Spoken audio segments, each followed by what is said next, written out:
এটা হচ্ছে রান্না করতে করতে একটা অভিজ্ঞতা।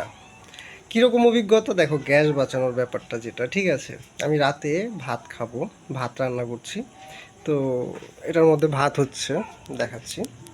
ভাতের সাথে কি খাবো, মাংস খাবো।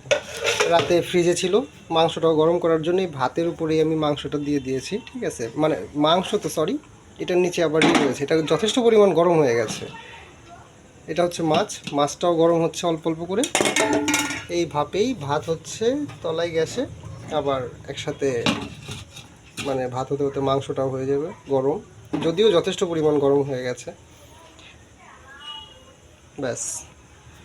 আর আমার এটাকে আলাদাভাবে গ্যাস অন করে করতে হলো না, ঠিক আছে। ভাতও প্রায় হওয়ার দিকে, ভাতটা একটু চেক করতে হবে।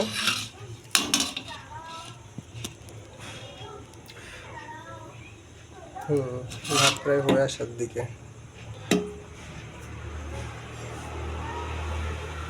কটা ভাত রয়েছিল দুপুরের, ওটা ঢেলে দেব, তাহলে মনে হবে না যে ঠান্ডা ভাত রয়েছিল।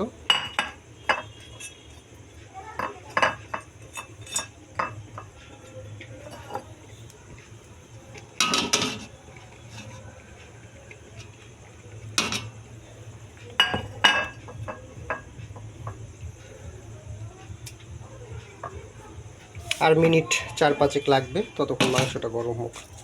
তরকারি যথেষ্ট পরিমাণ হয়ে গেছে, এটা একটু জল দিয়েছিলাম, ব্যাস। এবার এটা হোক কিছু সময়, ঢেকে দিই। অল্প আছে, আর গ্যাস সব সময় অল্প আছে ব্যবহার করবেন, যদিও একটু সময় লাগলে তবুও গ্যাসটা বাঁচে ভালো।